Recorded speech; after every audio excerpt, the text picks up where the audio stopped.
Session 4, where we'll be learning about new mobility and aviation legal perspective. This session is going to be led by Mr. Lee Jae-won, the Ambassador and Permanent Representative of the Republic of Korea on the Consul to the ICAO. Let's welcome him to the stage with a big round of applause.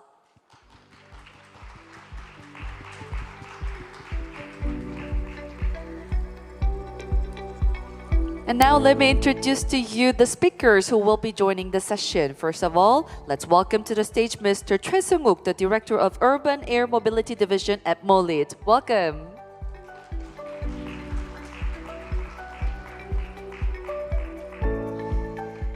And we have Mr. John Yu, the Senior Representative for Asia Pacific at FAA, joining us today. Welcome.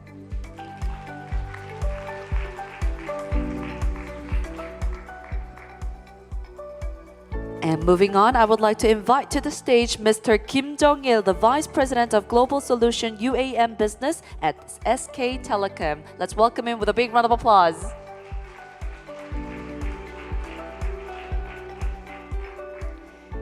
And all right, let's invite Mr. Kang Seok-dae, the Deputy General Manager and Lawyer for the Korea Airports Corporation. Welcome.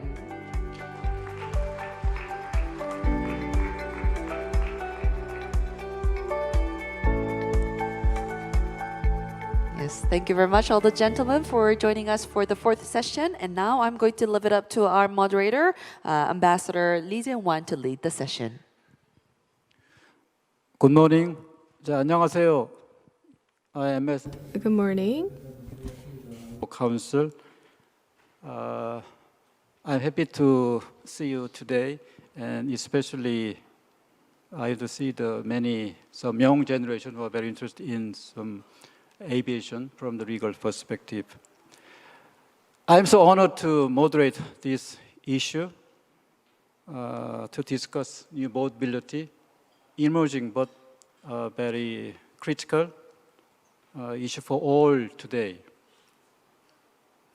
Today we will share insight on opportunities and challenges in relation to the new mobility, such as UAM, AAM, IAM.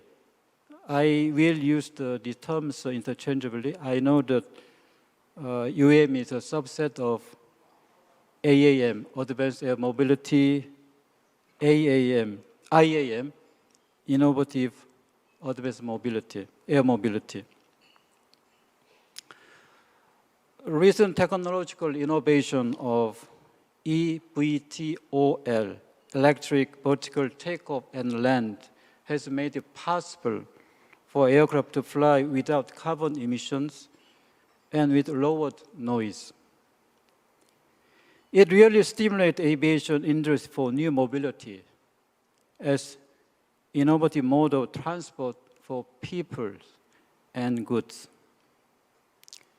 At the same time, increasing demand for new mobility operations require a safe, secure, and efficient regulatory framework at the national, regional, and global levels.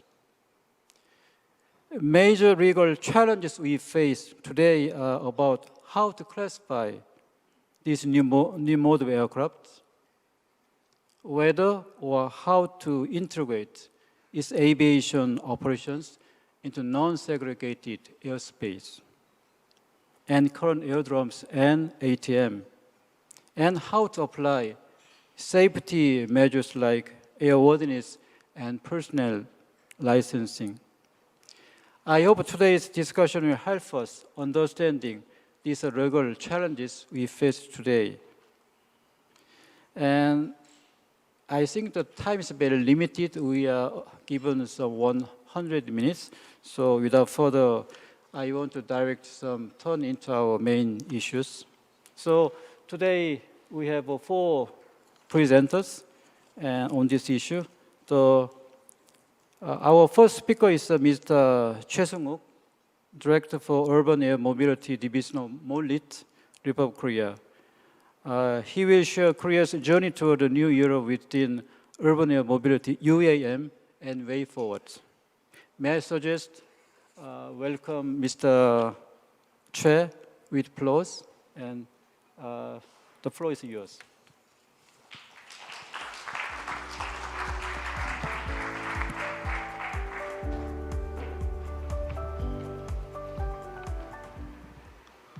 안녕하십니까. 방금 소개를 Yes, good morning. I'm Choi Sung-uk, director at MOLIT.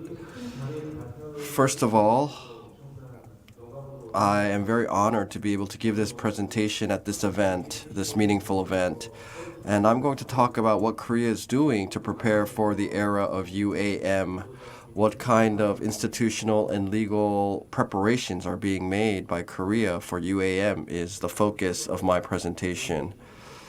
So I'll talk about UAM policy, our regulatory framework that's being developed, and I'll introduce UAM Team Korea, and then finally international cooperation. So first of all, KUAM policy. Now there are 3 big milestones that we have announced. The KUAM roadmap was announced in June 2020, and through that, we vowed to commercialize UAM by 2025. That's the goal. And there's going to be initial stage, growth stage, and maturity stage. So there have been 3 specific stages after the preparation phase that we'll go through. So we're currently in the preparation stage right now, which is identifying the issues, preparing the law standards, and doing the demonstration and testing. And then in March 2021, we came out with a technology roadmap. And you can see for each phase, 2025, 2030, 2035, there are different technologies that we need. You can see that. And the level of technology that Korea has and what we need ahead, and the R&D requirements and tasks ahead, all of that we were able to establish a plan for, and that's the technology roadmap. And then finally, the CONOPS we have developed in September 2021. CONOPS, the concept of operation, is in initial commercialization in the urban setting. We targeted that CONOPS for that scenario. And the R&Rs we also defined for the participants, and by each scenario, how the participants shall respond and their roles and so forth. We made that. So this CONOPS, to demonstrate this, we are doing a demonstration project around that. And the name of that project is the Grand Challenge. We call it the KUAM Grand Challenge. As you can see here, from last year, August, we started the Grand Challenge. And we're starting in a rural area that's isolated, not in the urban area. And then we're going to move that to the suburban area and then the urban core area. That's how we're going to do this in stages. So we call this stage 1 and stage 2 of the Grand Challenge. But the purpose of the Grand Challenge is various. But the first one is to look at KUM. This is a new mobility, and in the urban setting, can it be operated safely and stably? That's the first thing we want to demonstrate through the Grand Challenge. And the second purpose is to come up with the standards for KUAM. And third, there's a lot of private consortiums involved in KUAM, but their technologies have to be proven out. We need to see and prove out these technologies, and that's what we're going to do through the Grand Challenge. These are the consortiums or companies, 6 big consortiums. You can see the 6 boxes. These are the participants. You can see the players in the air sector, but construction companies, mobility companies, automobile companies, and so forth, telecommunications companies. There's a lot of participants in these consortiums. And so the Grand Challenge has started August last year, and so it's underway. The Grand Challenge program will be operated this way. The host is MOLIT, and Carrie is the organizer. So Carrie will be organizing the Grand Challenge, but the supporting organization is called UAM Team Korea. I'll introduce that later, but this is led by KAS. But look at the three players in the field. We have the operators, and then the air traffic management service providers, and then vertiport operators. These are the operators we need, and you can see the illustrations below. But these are the aircraft used by those in the consortium. And then you can see consortiums in the integrated platforms. Joby S4, which was certified earliest, is included as well. You can see a lot of different aircrafts that are included in the Grand Challenge. And there's additional aircraft manufacturers that are being included as we speak now into the Grand Challenge. Along with the Grand Challenge, we have a technology roadmap, and based on that, we have some R&D tasks that we are pursuing. And these are R&Ds that are done at the state level.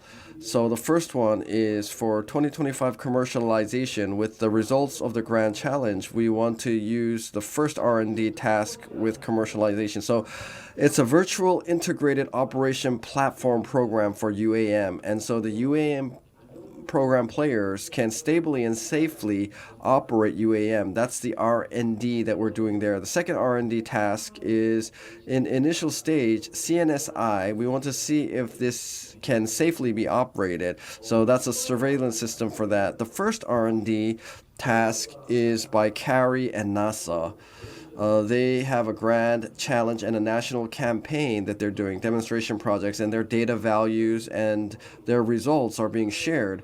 So NASA also has a lot of interest in the first R&D task that we're doing. And the second R&D task, now I understand this to be the only one in the world of its kind, but the CNSI, we use 5G, and then we're preparing for 6G.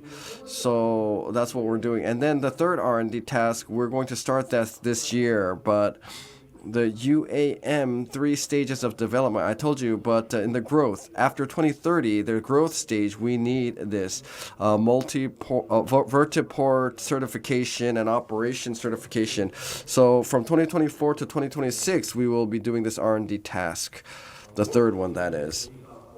Now, let me talk about the regulatory framework, how we're developing the basis and the laws for KUAM. Now, we have established a separate UAM law, and in the US and Europe, they use existing aviation laws to regulate UAM, but Korea is going a different approach. We have made a separate UAM law, and there's two reasons for that. The first one is that current aviation regulations are too complex and stringent. So to develop something new, there's so many considerations that have to be put in. That's why we wanted to make bold regulatory exemptions so that we could quickly build an environment for UAM development. And also, because of lack of institutions, there could be some concerns and insecurities because investment decisions need to be made by the private sector. But if there's no guidelines given, then it's difficult for private investors to invest. So they requested the government to make some guidelines. That's why from 2022, we proposed a bill. It was passed by the National Assembly last year in October. And so it was promulgated, and now it's waiting to come into effect this year. So first of all, in the UAM law, we define the concept because this is a new concept that was unheard of in the world before. So there's a new terminologies that have to have legal status, from the definition of UAM itself, corridor, vertiport. Various things needed to be defined. Also, various stakeholders needed to be defined as well. And then vertiport development, how it's going to take place, the operator, what kind of system is going to be used for operation. All of that has to be defined. And the second is, after the definitions, it's the highlight of this law, but deregulation, basically. Because in Korea, we have the Aviation Safety Act, Aviation Security Act, the Aviation Business Act. We have 4 different aviation laws, actually, but we wanted to provide some kind of exceptions to the aviation law to the players in the UAM field. That's what we wanted to do, provide some exemptions so that an ecosystem can be built. Basically, I'll talk more about that later. And then the last one is administrative support. We wanted to establish legal grounds for workforce development, international cooperation, financial support, and so forth to foster the creation of a UAM industry ecosystem. Now, very simply, if you look at some of the differences between the aviation law and UAM law, there's some new concepts developed. For instance, exclusive corridors have been established in the UAM law, and regarding security procedures, UAM aircraft and vertiports, there has to be simplified security procedures for that. And in the business concept, there's new UAM service providers like operators, traffic management providers, vertiport operators. So there's these new providers. And in terms of infrastructure as well, the public sector used to do a lot in the aviation sector, but now in UAM, we want the private sector to participate more actively to build that ecosystem themselves. And this is the new UAM regulatory framework, deregulation from aviation laws. You might misunderstand this because Korea is making a separate law for UAM. That might throw you off track, but we are not consider all of the aviation laws existing. No, that's not the case. Some people are concerned about that, but let me explain. The UAM, essential safety standards we adhere to from the existing Aviation Safety Act, but we have a transportation committee, the National Transportation Committee, but for things that are not safety related, we wanted to deregulate. That's the first exception that we give to UAM operators and players. And the second thing about the UAM law is that in 2022, we proposed a bill, and this month it'll come into effect. But to change a system, Korea takes a long time. There's a lot of red tape, but we wanted to really simplify and facilitate UAM. So what the National Transportation Committee decided was once notification is given to the local governments and the players, then it's like a law has come into effect. That's what they wanted to say. So immediate decisions can be made. If the international standards or rules change to be harmonized with that, the Korean law needs to be changed quickly to adapt. And so that's why we're using these exemptions so that the UAM law can adapt quickly. That's another thing that we've introduced. So ICAO, FAA, EASA, all of these international rules and regulations, if there's an international standards that's established, we have a UAM law that can quickly adapt to that, so as necessary. So as a platform, this law is like a platform that can guide the development of the UAM ecosystem and industry while being very nimble to adjust to international standards. Now let me introduce the UAM Team Korea. We made the policy, the regulatory framework, but the government cannot do this alone. It's very difficult, and I know all of you agree with that. We need collaboration. That's why we have made UAM Team Korea. We call it UTK. About 160 organizations and groups are involved in UTK, and these are the players that are building the UAM ecosystem in Korea. You can see industry, academia, the central government, local governments, and then UAM-related organizations and research institutions are involved. So these are all the organizations that are contributing to making the UAM ecosystem, regulatory framework, and policy. This is UAM Team Korea. We have 5 divisions.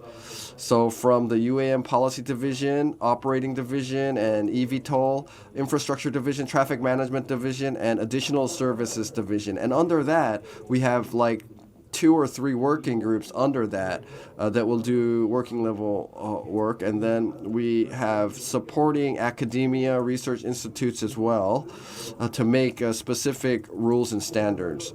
So let me be more specific. In the working groups, they make something, and the division then deliberates on that, and then they submit that to the UAM Policy Division, and then the UAM Policy Division sends that down to other divisions so that there can be harmonization with the other divisions, and the opposite is possible too. For instance, the UAM Policy Division might be coordinating some kind of policy, but they send that down to the other divisions so that there's no conflict with the work that the other divisions are doing. If there is, then it's amended and made so that there's no discrepancies between the divisions in their work. So this is what I've been explaining. There's 3 working groups in the policy division, and then eVTOL and operations, 3 working. The infrastructure has 3 working groups. Traffic management, 3. Additional services has 2 working groups. So each division has its own working groups, and they come up with their own regulations or rules that pertain to them. So that's the division of work we're doing, and each working group, they draft these frameworks or regulatory instruments, and then it's harmonized.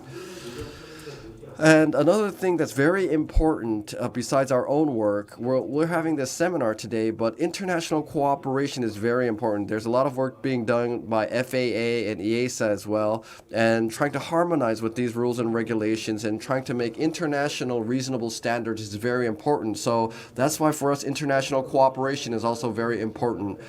Me presenting here is one of the proof that we find this very important. So with the FAA, we had a DOC last year, and we're working very hard with the FAA, and we have US FAA roundtables as well to share research and development results. And with EASA this year in March, but also through the APP program, we're also cooperating as well in UAM, mutual safety and technology.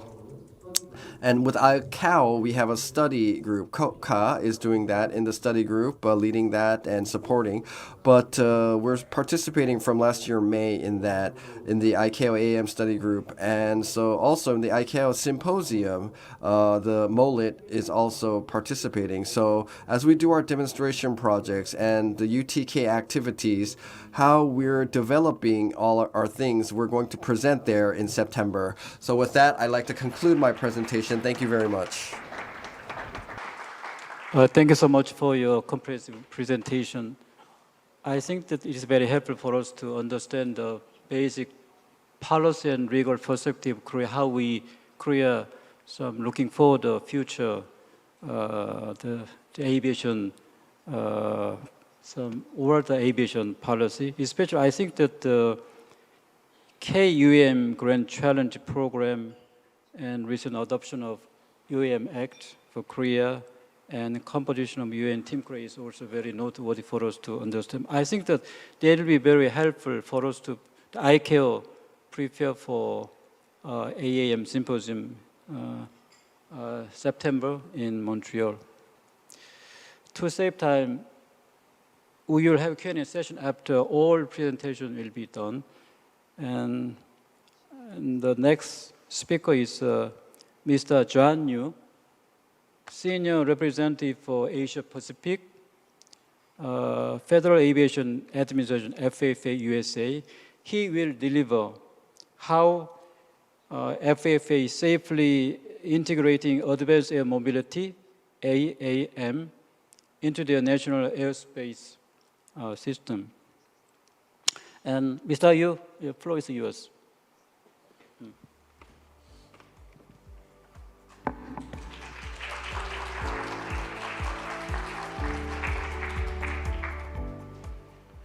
So there are a couple times in my life where I feel really nervous.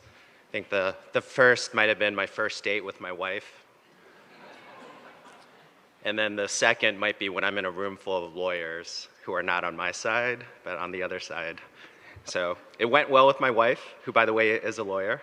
So I'm hoping by the end of my presentation and our discussion, it goes well here, and then we could all be really good partners going forward. So, 안녕하십니까? 나는 유요한입니다 from Hello, I am John Yu from FAA. FAA's senior representative for aircraft certification, and I cover the Asia Pacific portfolio, and I'm based out of FAA's Singapore office. So today, I'm here to talk about advanced air mobility, or AAM, as we call it in the United States. AAM is basically, it's a term, and I want to level set it. It refers to a transportation system that moves people and cargo using aircraft with advanced technologies, including electric aircraft. So today I want to share a little bit about how the FAA is working with the aviation community, whether in the US or internationally, to responsibly and safely usher in this new era of aviation. The US has the most complex aviation transportation system in the world, and I think that we can learn a lot and share a lot of our lessons through some of our successes as well as our challenges as we continue to go down this path. I just hit this next button. Ah, there it goes. All right.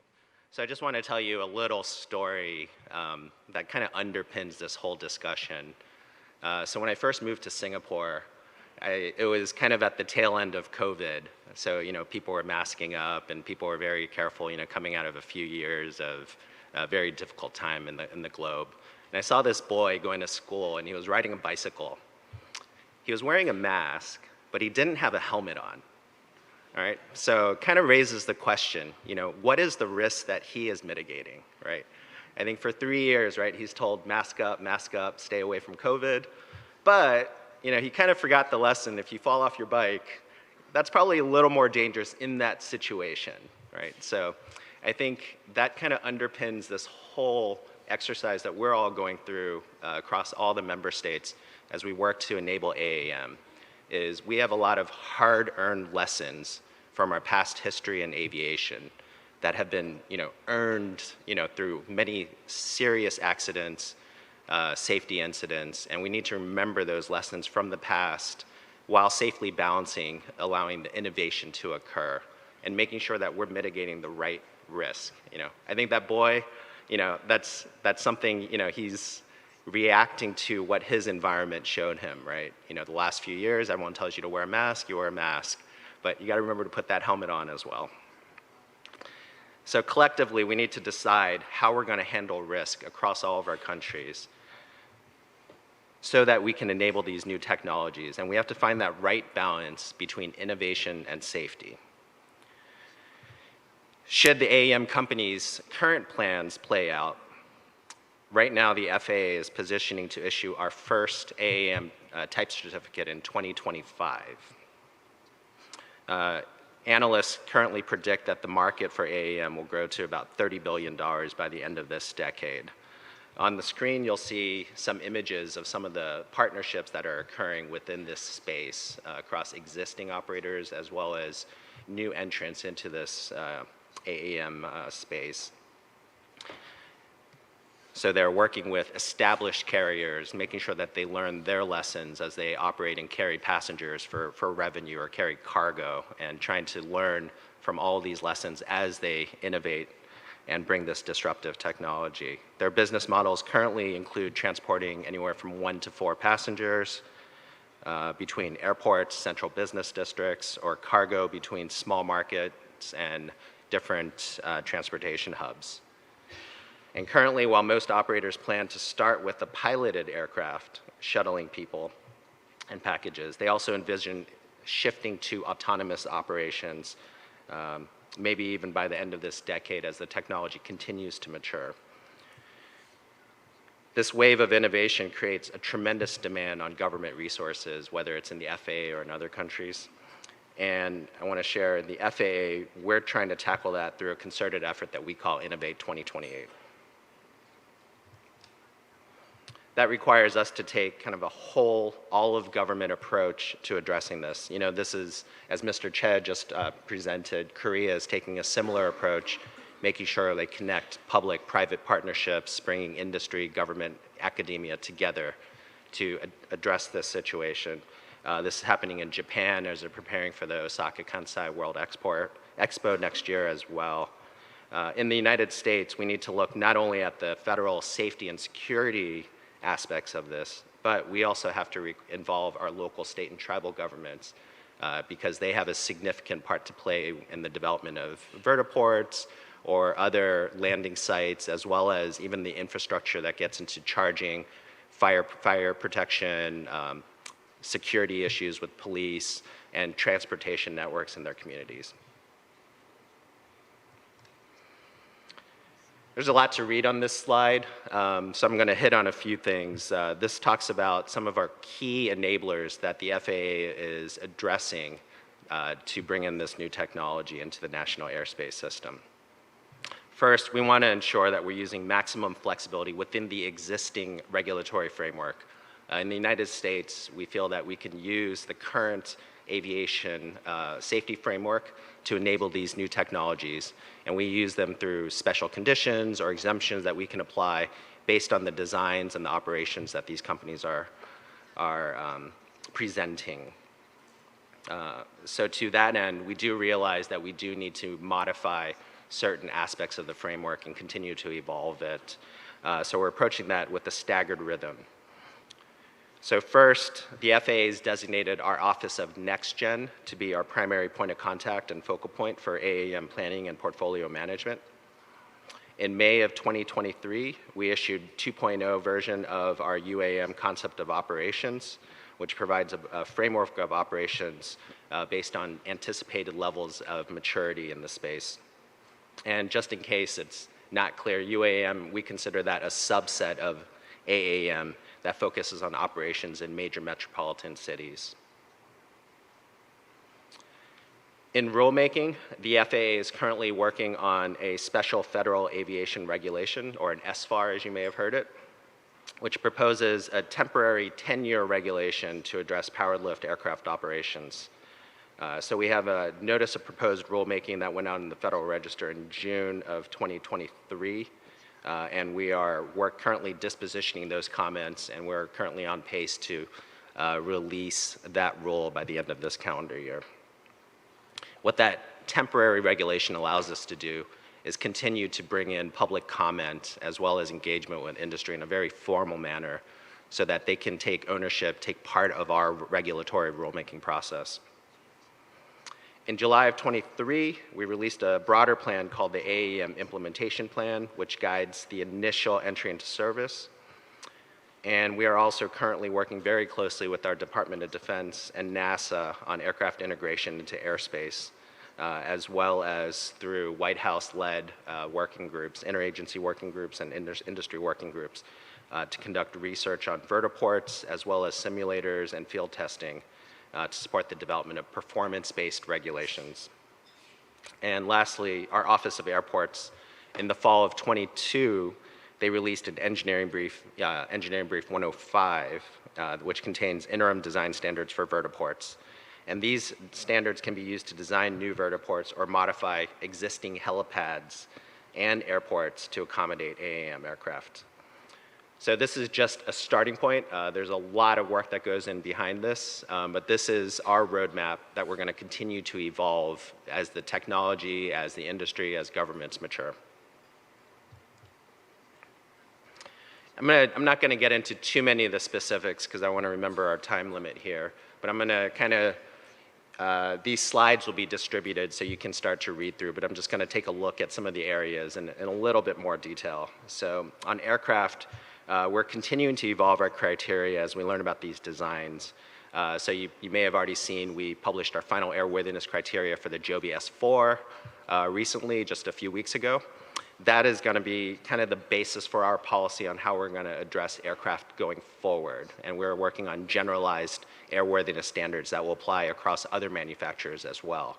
So when we have the generalized criteria, we'll apply special conditions depending on the different designs that they present.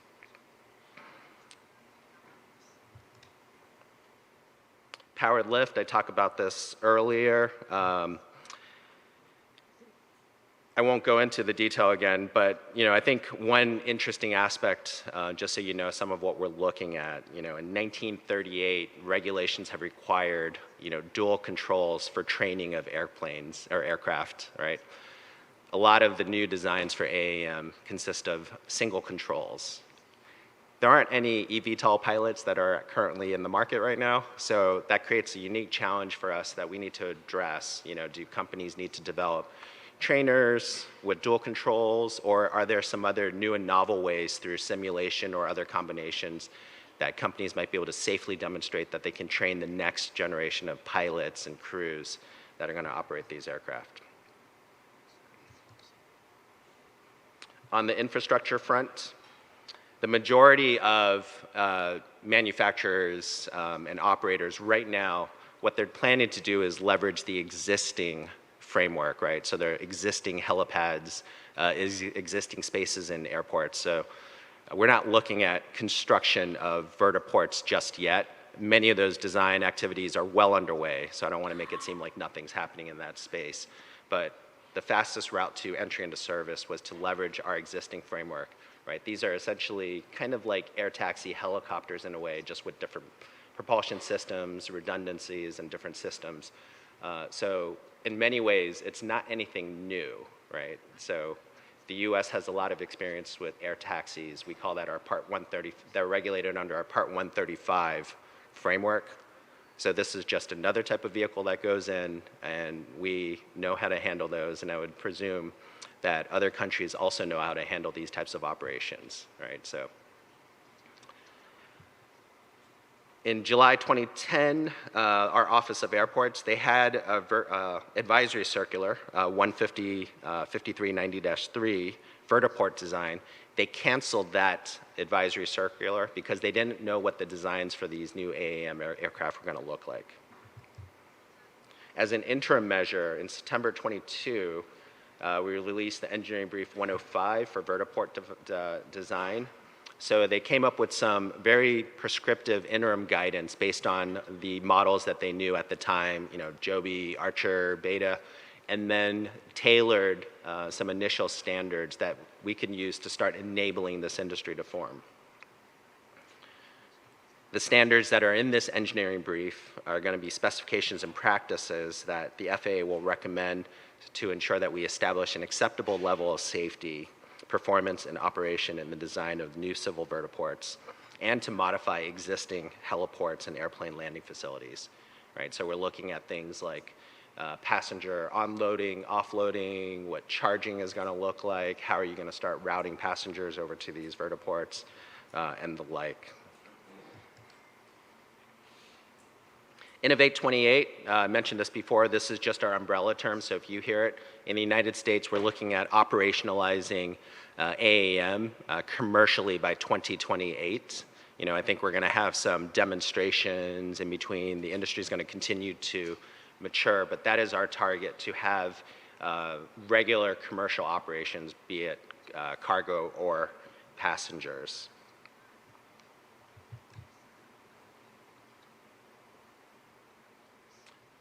The goals that we've defined are, we want to make sure that we have the safest and most efficient routes while we minimize the impact on our air traffic facilities as well as local area residents. We want to be responsive to industry plans for initial commercial operations. We want to develop a repeatable process, right? We want to be able to make sure that we can do this across communities. One of the major goals of AAM and the promises of AAM is that it can reach underserved populations, right? Communities that generally would have to drive hours out to an airport. You know, if we can shrink that in half or by, 80%, imagine the opportunities that creates in the aviation ecosystem.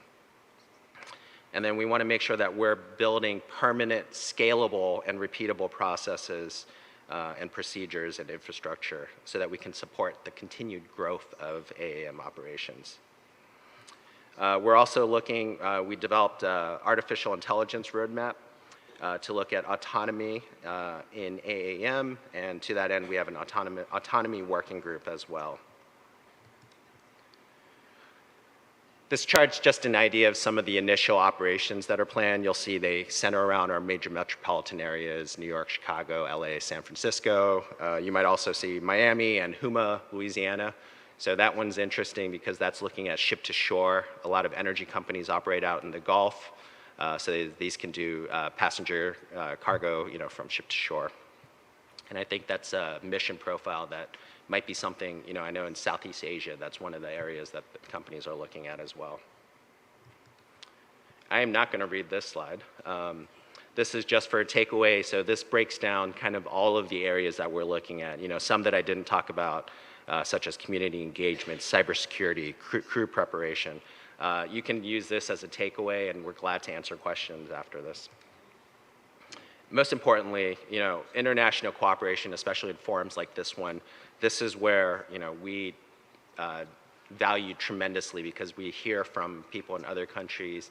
We get to learn what their concerns are and better tailor our operations and our approach. And I think basically international cooperation is the only way that we're going to make this a real reality going forward. We're working closely with ICAO. The FAA championed the creation of the AAM study working group. And then we have a number of bilateral, multilateral working groups. We're currently working very closely with our partners at EASA on a bilateral basis to look at and promote transferability of our products across borders, right? I think we want to make sure that we try to harmonize as much as possible, but the true goal is that we enable our products to be exported and imported across borders. Within Korea, Japan, we have declarations of cooperation, and we also have what we call an NAA network that we work with the UK, Canada, Australia, and New Zealand.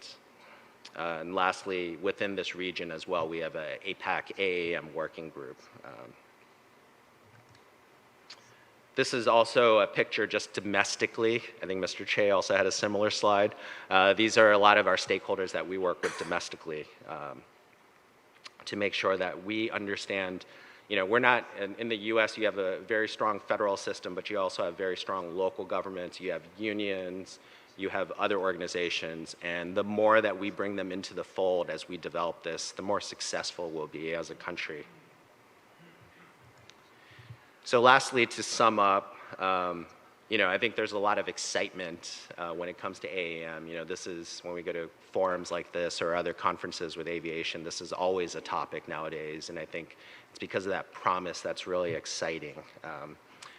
Not only from what it could do for industry, but just the continued advancement even in safety, right? When you look at some of the systems compared to helicopters, there's a lot of safety advantages that AAM eVTOL machines can bring. Triple redundant systems, new and novel propulsion that promises to be more carbon neutral, and there's a lot of benefits that we can learn. So to wrap up, I just hope that sharing a little bit about the framework that we're approaching at the FAA in the United States can help inform some of the discussions that you have going on within your countries, within your organizations.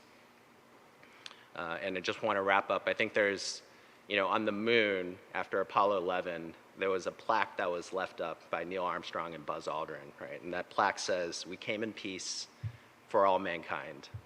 So I hope that you can take some of this and go in peace and use this to the benefit of your countries. So thank you.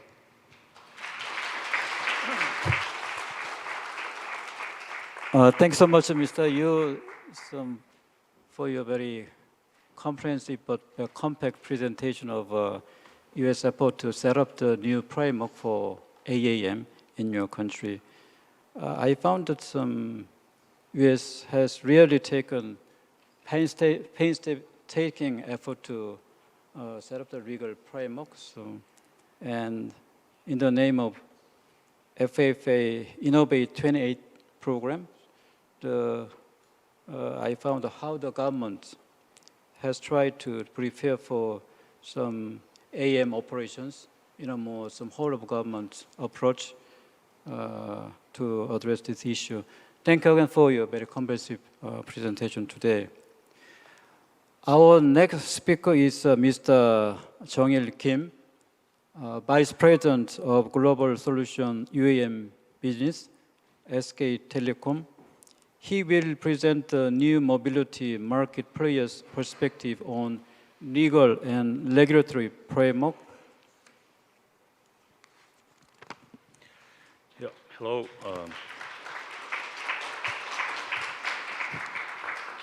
My name is Jung-il Kim, and I'm tasked with UAM business at SK Telecom. And it's a great honor to meet everyone in this ICAO legal seminar. It has been more than 5 years SK Telecom has been preparing for UAM business in Korea. As a result, we are now positioning ourselves as one of the most active companies to lead the whole industry, not only in Korea, but also globally. In this session, I'm very pleased to introduce SK Telecom UAM business plan and legal perspective.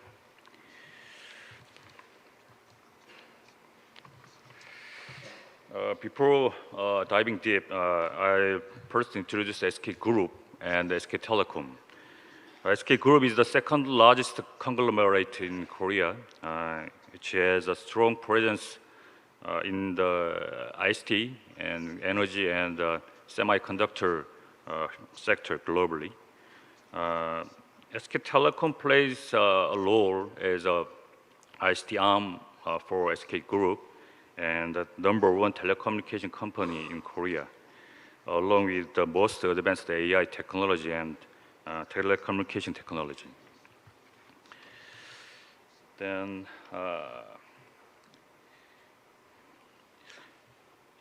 on this slide, do you notice what the items you see on this slide have in common?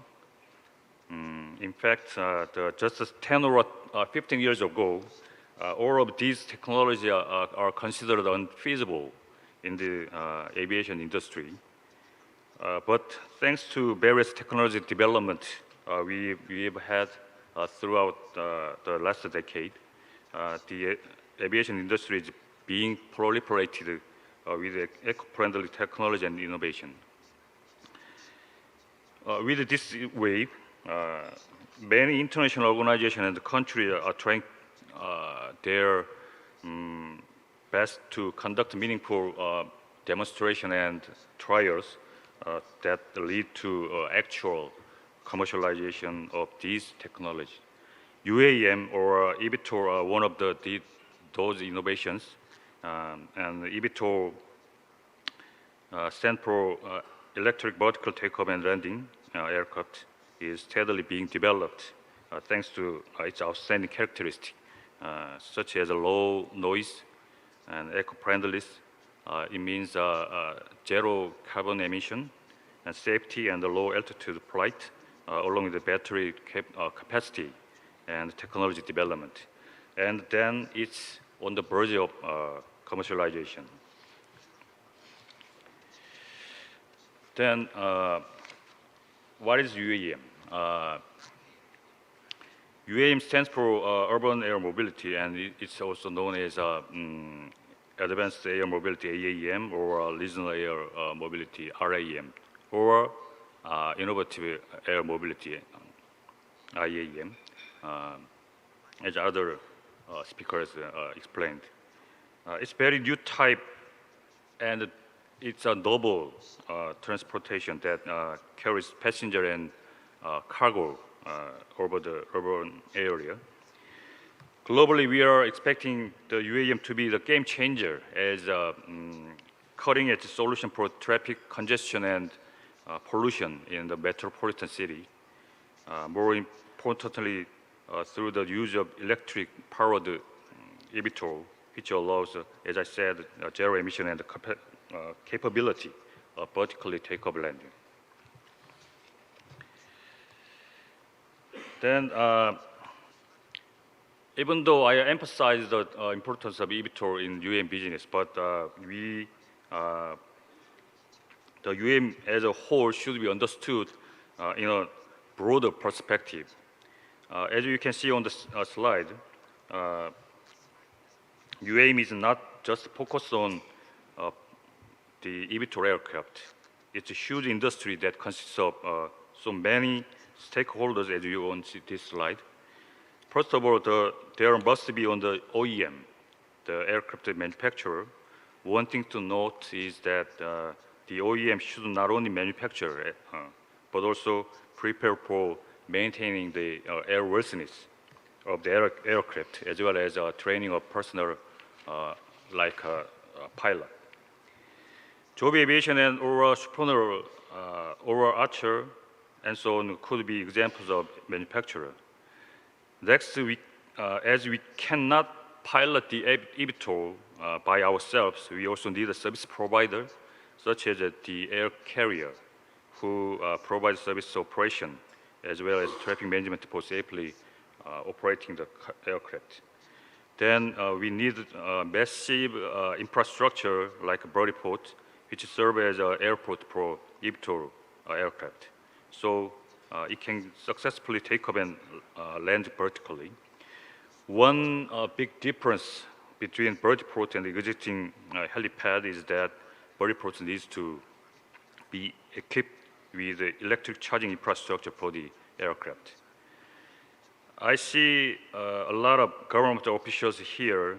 So what are the government bodies' role, assuming that these three parts previously introduced are done by private sector? As an emerging industry, how the regulation are shaped in UAM is a crucial part for success. We expect the regulatory bodies to be preparing for a holistic legislation and guideline for business right, permission for route or vertiport, specialized law, and criteria or processes on qualification and certification. In a local business perspective, SK Telecom also has keen interest on cooperation with local government. Local government will play important role in developing specialized routes or authorizing vertiport or routes, factoring in local characteristics and communities. At this point, many of you might have a question. As I explained about SK Telecom is a telecommunication company. Then why is it drilling a UAM business or aviation business?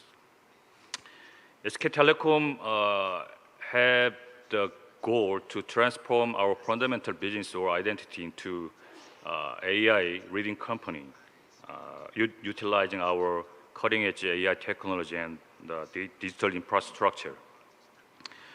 Our business strategy could be found in AI pyramid, as you can see on this slide. And AI pyramid consists of AI infra, the bottom line, and the AIX means AI transformation, and the top is AI service. AIX is a concept that applies the AI technology into new business, new industry, such as UAM and healthcare, and expand AI technology into the existing telecommunication business area.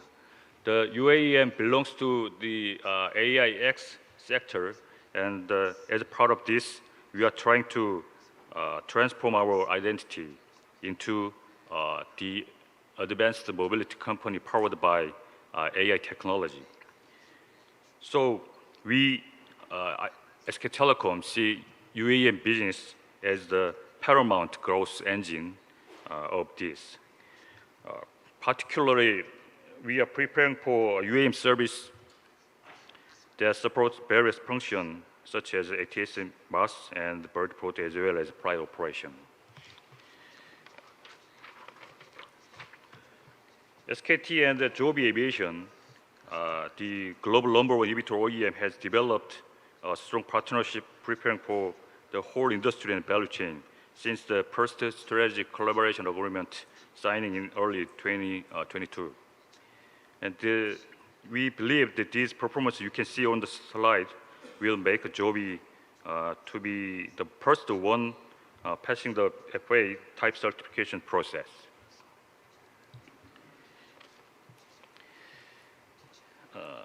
At the previous session, the Director Mollet already explained the grand challenge.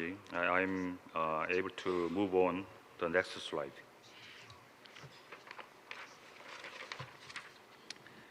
And the partnership with the local government. Since the SK Telecom is known as the fastest company to start the UAM business in Korea, we got lots of love call from local government.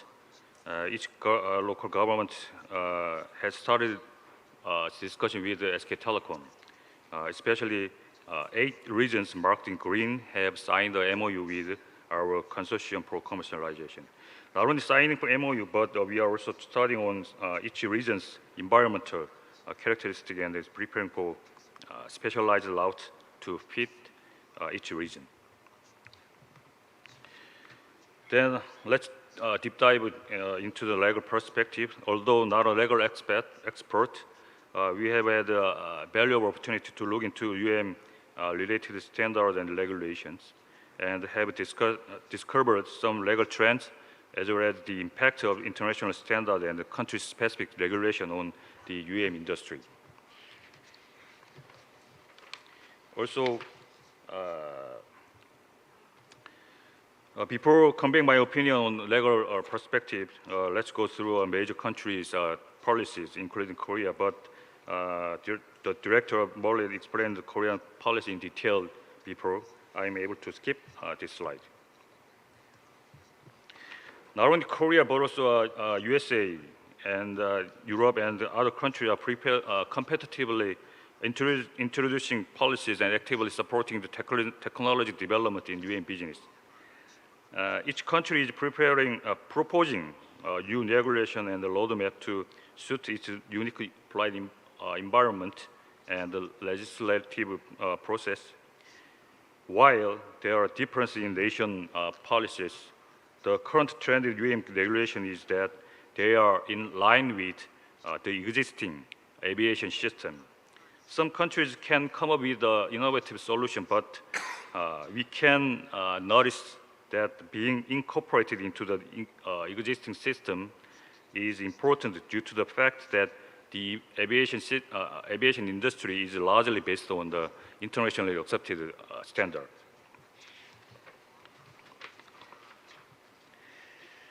Speaking of international standard, the biggest reason why the national regulations in the aviation industry are similar to each other is because they tend to comply with ICAO's international standard.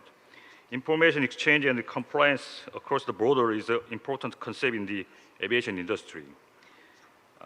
Since even a single deviation might result in a safety risk, thus it is important for all the contracting states to abide by international standard. As such, the UM's regulatory framework is also closely related to ICAO's SOPs, areas that are particularly dependent on the SOPs are qualification, flight rules, operation, airworthiness, communication, ATC, and aviation information. The dependency means that when the SOPs is revised, the UAM industry will also inevitably be affected by the revision. When dealing with the enactment and the revision of standard, it is necessary to examine in a holistic approach. Of course, the regulation should value safety on top of any value. However, we insist that authorities also take into consideration the intertwined interest of industry as well as look for ways to not harm the revitalization of industry. In particular, the UAM field requires more holistic review by consulting closely with the local government and industry. Additionally, the international level regulation and the national level regulations should be dealt differently when enacting or revising them.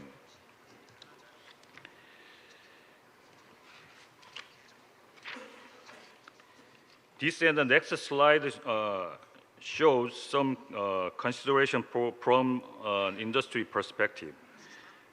First, amendments to international regulations such as ICAO's SOPs should keep the following items in mind.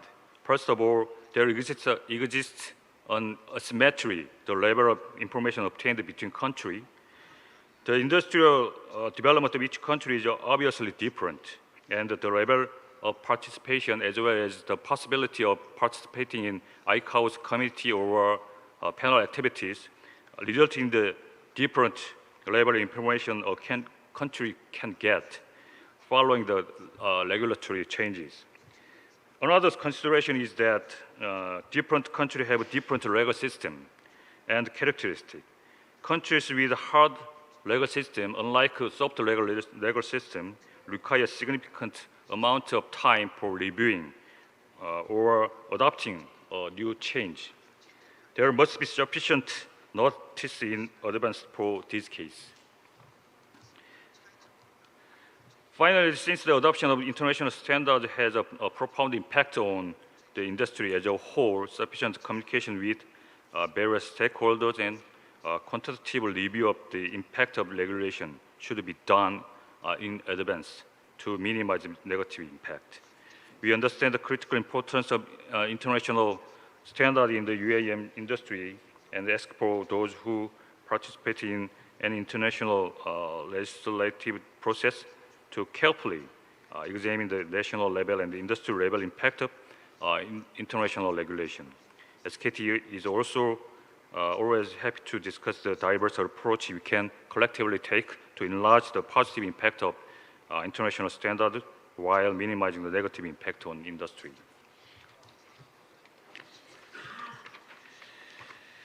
On a more domestic level, legislators in countries that accept the international organization or enact new national regulations should also carefully examine the impact of policies. One way is to conduct a quantitative analysis of regulatory impact in advance, and then qualitatively discussing with the industry stakeholders. After introducing the regulation, it will also be important to constantly check the quantitative result, whether the regulation is actually functioning as it intended. It's not that regulation should always be alleviated. In an emerging industry, number one value of safety should never be harmed, which means in some areas such as UAM, the regulation needs to be strengthened. It is yet hard to guarantee the complete safety of the new aircraft, so it is necessary to take a closer look into the certification operation of the new aircraft.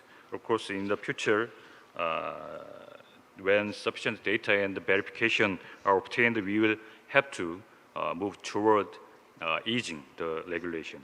In addition, efforts should be made to increase public acceptance so that the public does not fear or reject the new type of aircraft, and so that there is a room for the industry to utilize a public infrastructure or a public project when revitalizing new business. Although not a long story, we have found out different perspective toward the UN policy and regulations in the past few years.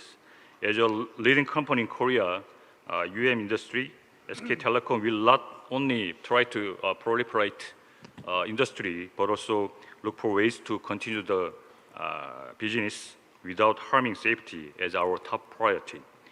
We will constantly look for ways to contribute to the country and the industry as a whole. UAM may still be a long way off, but will definitely bring about so many international and national paradigm shift. I hope that the public and the private work together to positively shape the standard and the regulation so the industry can take part in stably promoting their business. Thank you. Thank you so much, Mr. Kim, for your giving us a good chance of some hearing from the private sector's perspective on how to address this issue, and also you highlight the significance attached to the partnership with the local government, and also UM business value chain is also very noteworthy for understanding the UM ecosystem afterward. Our last speaker for this session is Mr. Seok-dae Kang. He is now Deputy General Manager, a lawyer from Korea Airports Corporation. He will give us presentation on legal mind on airspace integration, adoption, change, and what we should do. So may I suggest welcome him with some applause. Mr. Kang is here.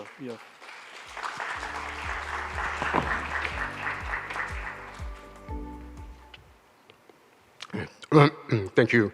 Yeah, I'm Dr. Kang. I work for Korea Air Force Corporation as a legal attorney. I'm so excited to speak in front of many air industry leaders and experts. I really hope my presentation will be helpful for you to raise your understanding and awareness of new air mobilities and airspace integration. Okay, before getting into the presentation, yeah, I would like to briefly say what I'm going to talk about today. First, I will introduce some new air mobilities like UAM or UA, and then I will explain what is airspace integration and why it is needed, and the possible legal issues arising from airspace integration. And last, I will just cover what ICAOs should do for airspace integration. Okay, let's get started. Yeah, now we are seeing the advent of UL mobilities, like UAM and AAM. But when you think of UL mobilities, what comes to mind? Yeah, probably, is it safe? Yes, right. So, according to the EASA study, people's most concerns about UL mobility are safety. Yeah, whatever UL mobility is, there are three crucial factors to consist of that. The first thing is the aircraft itself, like if we talk of UAM. The second thing is, ground part, like F-44 of UAM. The last is aviation. Yeah, all these things are important, but I would like to give priority to aviation because it is directly related to safety. And I think the airspace integration will be the first step to deal with this safety matter. And what is airspace integration? Yeah, unfortunately, there's no definition in the official legal, international law and guidelines. But we can draw the meaning from many texts. Yeah, airspace integration means when a new air mobility is introduced to airspace, to make sure that it can operate safely under the existing airspace management system. And usually it entails three things, like our minimal additional infrastructure and minimal additional burden to airspace users and operation under current airspace regulation. So what's the best way to approach airspace integration, and what's the best way of accomplishing airspace integration? I would like to suggest three ways for airspace integration. The first thing is to drive and analyze possible legal issues arising from the operation concept of new air mobility. Yeah, it can give some feedback to current operation concept, and finally, it will contribute to evolution of the current operation concept. And the second thing is to apply the new air mobility concept to the domestic laws. Because, airspace integration will be eventually accomplished by regulating domestic laws. And the last thing is creating global model norms applicable to each state's airspace law system. I think this is the job of ICAO. Okay. And now I will tell you how airspace integration is implemented in UAM concept. Yeah, this UAM concept is based on FAA UAM concept version 2. Yes. Let's look at how airspace integration is implemented to UAM concept. Yeah, it consists of segregation, adaptation, and change. Yeah, it put altitude scope from 1 to 2,000 feet, and it established a UAM corridor to prevent disruption. And it is subject to the rules of airspace classification, class B, C, D, or E, and it needs some evolution of regulatory framework for UAM airspace management. Yeah, and the UAM concept established one unique way of airspace management. yeah, it's called UAM cooperative environment because, yeah, the airspace management is conducted by a cooperative service of UAM participants based on information and data sharing like PSU or PIC.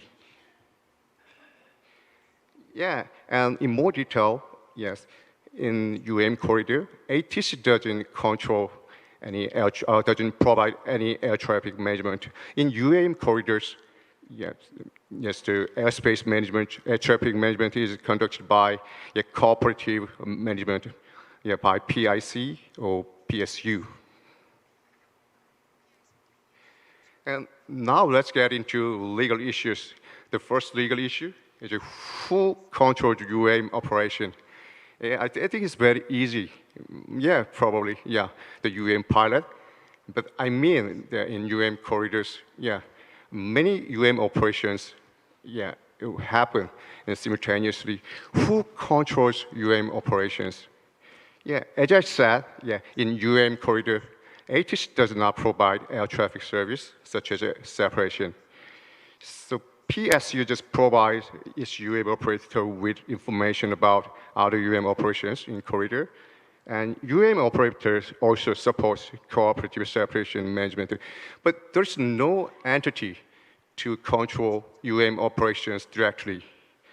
But do you think this cooperative management can ensure the safe operation of UAM?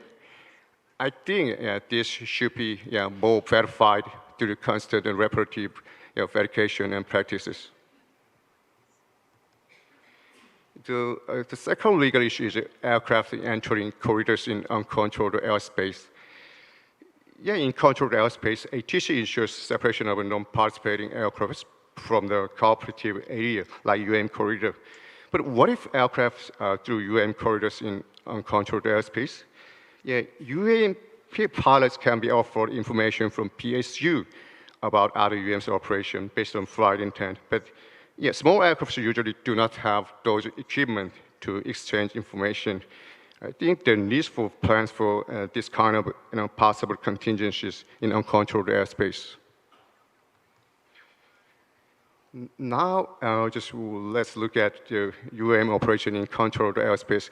As I mentioned, in controlled airspace, ATC, yes, controls the movement of all aircraft, but in UAM corridor, ATC does not directly provide air traffic service to UAM pilots. And what if the UAM corridors are located in controlled airspace like class B, C, or D? Yeah, according to the concept, UAM concept, yeah, the section controlled by ATIS is the ATIS controls UAM operation from departure to UAM corridor, and from UAM corridor to arrival. Within the UAM corridor is controlled by PSU or UAM operator. But yeah, considering the class, considering the safety of UAM, it's not easy to convert control from ATC to PSU like that. And the Class B is the biggest airspace. So yeah, considering the kind of things, the section from bodyfloor to corridor and vice versa should be minimalized. And now I'm going to talk about the legal issues arising from, between UAM and UA. Yeah, the airspace of UAM UA is basically separated by altitudes. So actually, it's not likely for UAM and UA just to face each other. But when some anomalous situations happen to UAS, UA may enter UAM corridor, especially in uncontrolled airspace.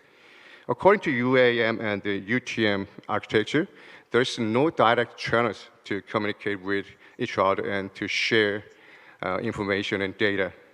So I think that direct ways to change data between PSU and USS should be made. Okay, the less legal issues about the unmanned aircraft that can be used for UAM. Yeah, according to UTM CONOPS 1 point, it limits UA to small UAs under 55 pounds, but there's no limit weight in US CONOPS 2 point. So unmanned eVTOL can be subject to the architecture of UTM CONOPS 2 point, but it does not conceive transportation of persons. So I think it will be included in the evolved UM CONOPS, maybe next CONOPS. So from now, I'm just going to talk about how the UL operation concept, how applied to UL mobility operation concept to the current existing laws. Yeah, I'm going to call this process, airspace law integration. Yeah. Usually, there are two ways to accept new air mobility operation. So one is to change some respective parts of each air law. The other is to enact a special act. Yeah, it depends on each stage air law system and legislative policy and tradition. But both ways can be used complementarily. And now I'm going to tell you how UAM concept is applied to Korean air law systems. Basically, Korean air law system consists of four main air-related acts: Aviation Safety Act, Aviation Business Act, Airport Facility Act, Aviation Security Act. The Korean government also selected a way of creating special act to accept the new air mobility.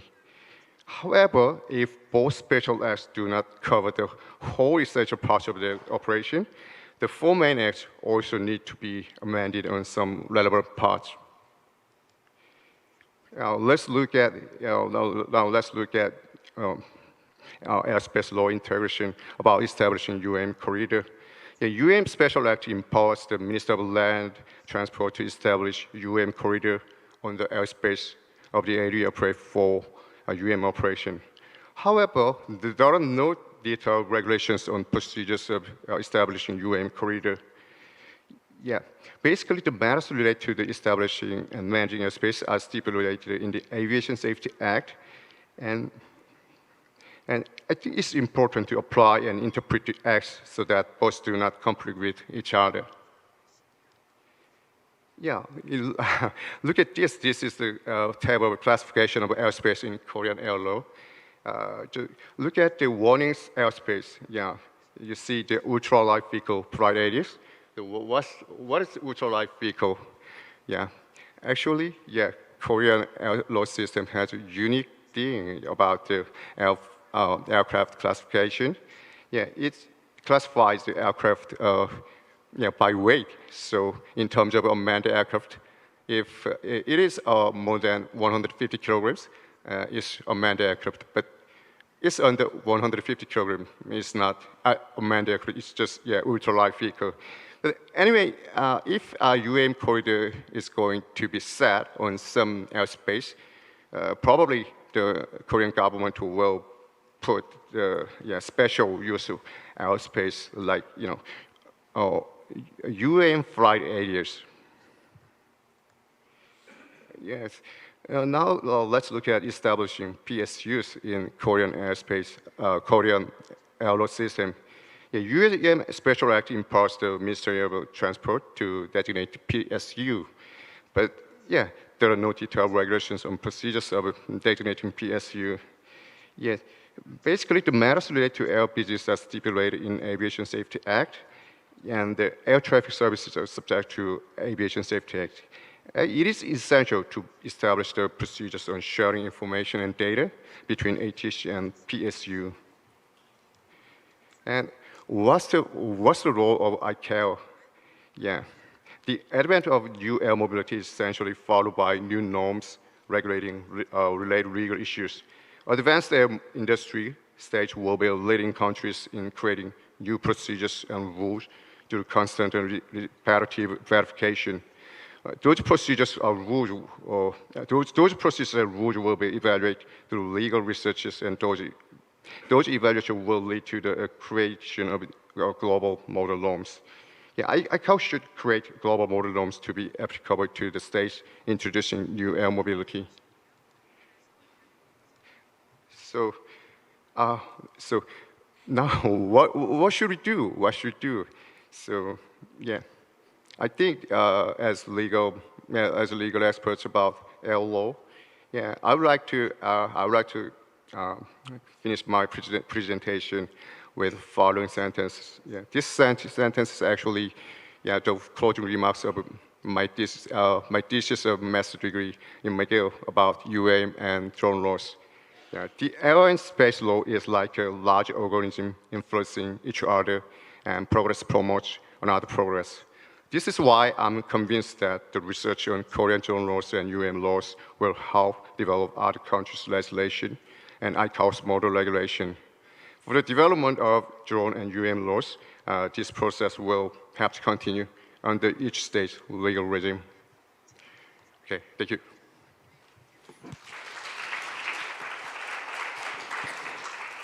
Thank you, Mr. Kang, for you raised the very difficult legal issues when we integrate the UAM into some non-segregated airspace later, and some. Are you following the current president today? So I think that it is more complicated, technical that we expected today. So currently, I found that we have 20 minutes to a discussion on this issue.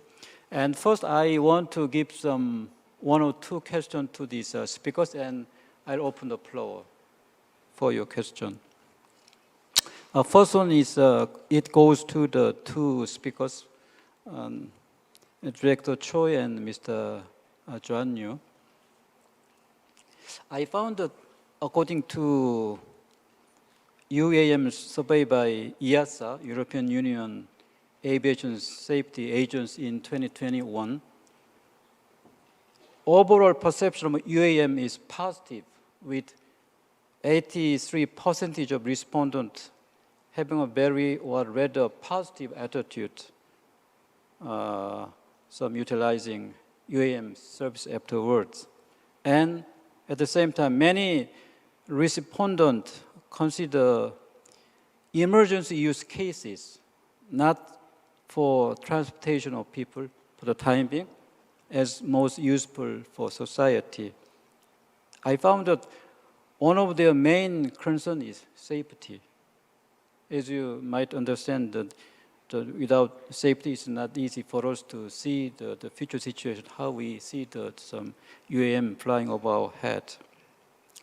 So I think a policy or a rule maker has a really tall order of ensuring safety as a priority. At the same time, building a new mobility ecosystem, because the industry is very some initial stage and nascent. So my question goes to, how can we address safety? How to classify powered lift like electric vertical takeoff of land as an aircraft? How about requirement for airworthiness and personal licensing?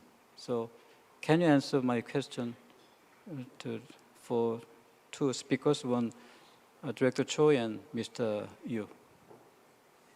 Who will give first? Mr. Yu?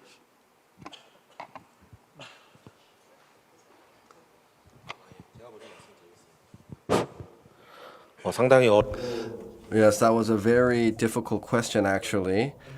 And you talked about the UAM survey, but in Korea as well, to get public acceptance, we're looking at convenience, safety, and three aspects. Like safety is the most important among these issues. So if we don't have safety, then public acceptance cannot be achieved. That's what we believe as policymakers. There were other presenters after me that talked about the aircraft airworthiness, also about airspace integration and safety.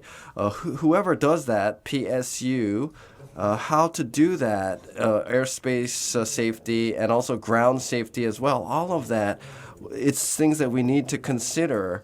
But unfortunately, the aircraft manufacturers are doing their work overseas, really, these OEMs. So you saw the HKT talking about their presentation for the aircraft safety and certifications. We're trying to do that together with the FAA.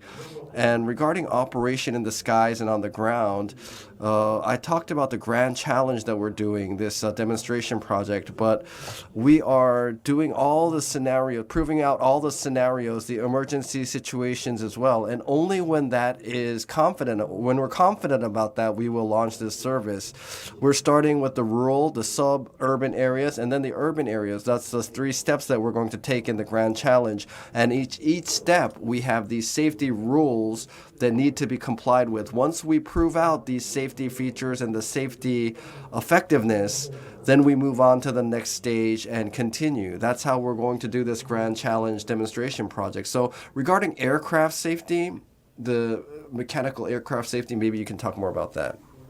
Give us more further information on that. Sure. I think, I think it's really kind of a fundamental question of, how does society accept new technologies, right? At the end of the day, we're talking about an aircraft. We're talking about new innovations. We have new innovations in aviation going way back, right? 1980s, we were using 3D printed parts in aircraft. This is something that, we deal with as an industry, as regulators, since this industry started. So I think that comes about from how are we going to be transparent about all of the work that's going on? How are we transparent about what these new technologies mean?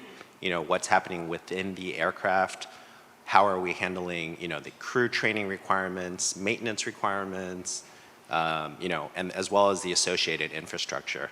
So I think I want to be careful. A lot of times right now it's very easy to focus kind of on the aircraft aspects of it and looking at it from airworthiness standards and saying what is, we have debates all the time. What is the right safety target?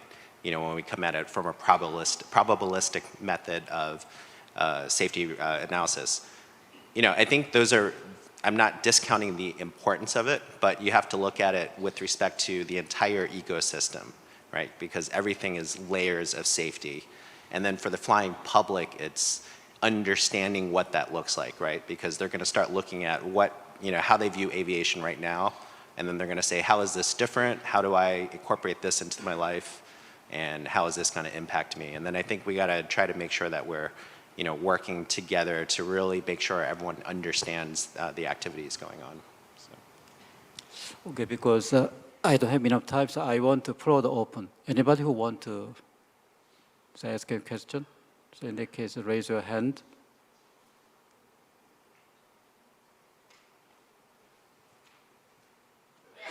Nobody want to take the floor?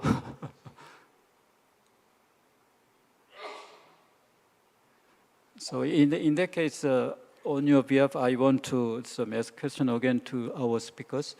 My second question is, I know that ICAO is also doing its part with regard to the UAM. And I found that ICAO revised Annex 1 on personal licensing to cover power lift as new kind of aircraft in 2006. And Mr. Chan already mentioned, and last year ICAO established the Advanced Air Mobility Study Group, AAMSG. And also, at the same time, ICAO will hold its first AAM symposium in Montreal this September. So, in this context, which role do you expect ICAO to play in addressing new air mobility in the future? And what input do you want to put this upcoming ICAO symposium? So, may I ask you this question to Mr. Jung-il Kim and Mr. Seok-dae first? Before I answer the question, I beg your understanding for speaking in Korea in order to convey my opinion exactly to you. Yeah. 제가 발표 So, like I said in my presentation, ICAO in the aviation industry has international standards. They establish the international standards. That's their the ICAO body does that. And UAM, the industry itself right now is not even born yet. It's preparation stage. But the concepts, the ConOps, and the operation systems need to be defined and developed. But UAM is also part of the aviation industry, is how I look at it. So UAM internationally, it's not international transport, but within a nation, it is within one state, this aircraft will be moving. That's how we're preparing it now. But the ICAO standards we have to look at nonetheless, I think, in building standards for UAM. So ICAO has to have regulation standards for UAM, make it specific, speed up a little bit on your UAM efforts is what I like to ask ICAO, because for each country, they will have their own specific circumstances, and based on that, they make their own policies. But later on, this has to converge, and it will converge into ICAO standards, I believe. So the regulatory framework and the legal basis and all of that, if it takes too long, there's going to be a lot of trial and errors when this converges. So ICAO has to work more quickly, I think, on UAM standards. They have to speed up. That's what I think. So that each respective nation or country and the players within that nation can easily prepare for the UAM era. Yes. I think the final goal of ICAO is to create new model norms to be applicable to each state. Yeah, but before that, I think the ICAO should participate in from the verification stage of each state, because I think that's the first step to create new norms, model norms. Because ICAO can collect and analyze some pros and cons from the each stage verification and each stage status. Yeah, I think it's the first thing for ICAO should do. Still, thank you so much for your answer. And still, we have some 7 to 10 minutes. So, anybody who want to ask a question? Yeah, I found the person.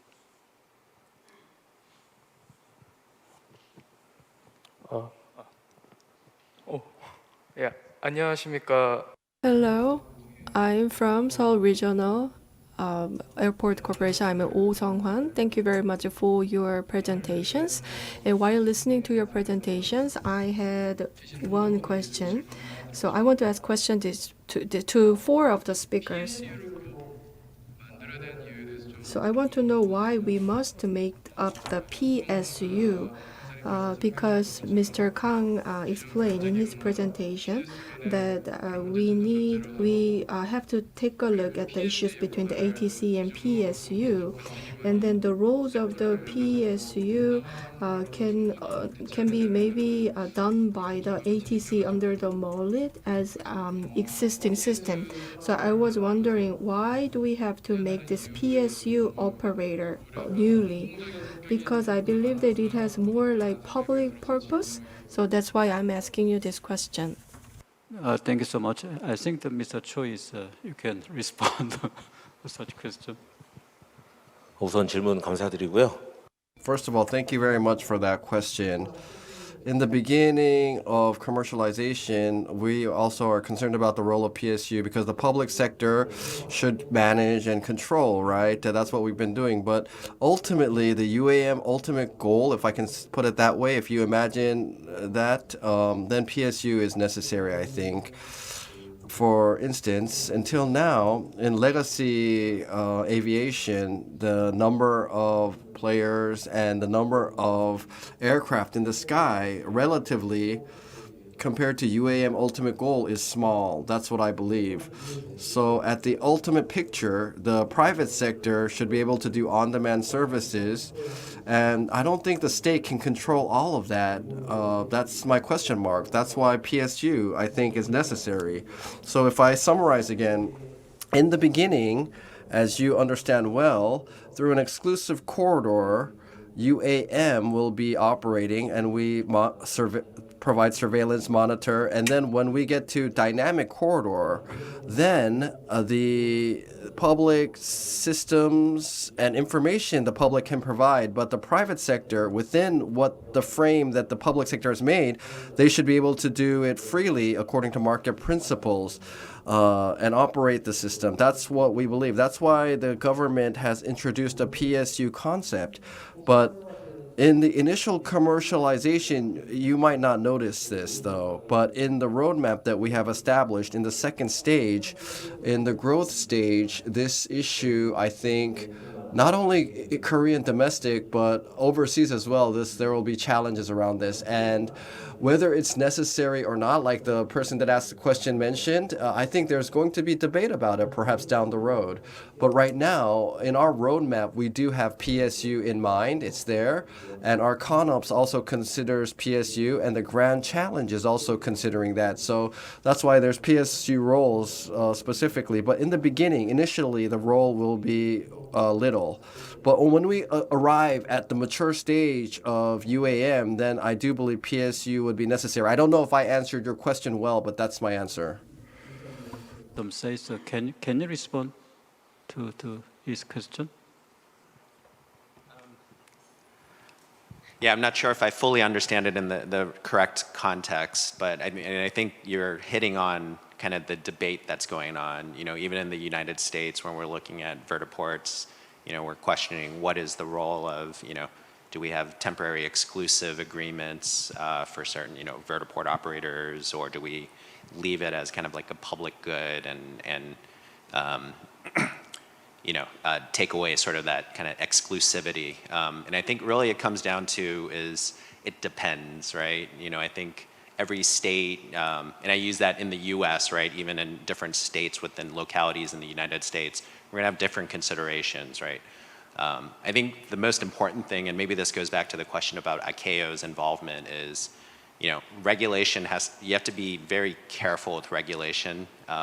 My colleague here, I'm not contradicting. I think if I think about the movie Fast and Furious, you know, there's a line, you know, smooth is slow and slow is fast, or slow is smooth and smooth is fast, right? I think we have to be very careful before we regulate too stringently, that we understand, you know, how is this industry going to evolve first, and make sure that we're applying attention at the right places, and at other places allowing industry to innovate and go as fast as they can go, right?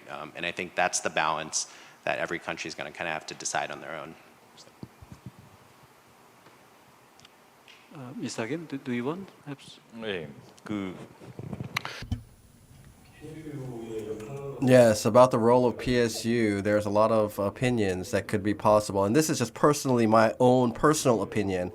But UAM in the aviation industry, I told you it's part of the aviation industry, but if you look at the characteristics of UAM, whether it's transport or mobility, we have to look at it that way. Existing aviation, you have airport to airport. It's transport. It's a concept of transport from airport to airport. But UAM is more mobility. It's in the air. Of course, it's aviation because it's in the air. But the mobility characteristic is that there's no point that's designated, let's say. So the people that use this can move from the point that they want to a random point that they choose. So that's why it's mobility. And UAM, the ultimate goal, like Mr. Che said, it's going to be highly dense, whether it's a dynamic corridor or a fixed corridor, or it's going to be very dense. There's going to be a lot of aircraft there. Can ATC cover all of that? You have to think about it. And so that's why there's the concept of PSU. But in the beginning of commercialization, will we need PSU? I don't know. That's something that we have to review. Maybe in the early stages you don't need it. But in a more mid-long term, when we get to high density levels, we need that. That's what we're talking about. But in the initial commercialization stage, it's only a few aircraft that will be in operation. So whether PSU is needed immediately, that's something we can think about. But ultimately, we will need PSU. And we do need to test it out in the early stages for that later stage. That's what I think. Okay, so that's what I want to say. Go ahead. Yeah, I think they are creating PSUs because of one principle of a UAM operation concept. Yeah, as I said, it just minimalizes the burden to existing air traffic controller. But as I mentioned, nobody knows it can guarantee the safety of UAM. So I think the more it should be more verified, more tested through constant tests and practices. So because nobody knows now. Yeah. Okay, thanks so much. Any further? Who want to ask any question? If not, I want to conclude our session on new mobility. Thank you much, everyone, and four speakers for your good presentation and the attention for this session. I really hope that our discussion today could provide some insightful,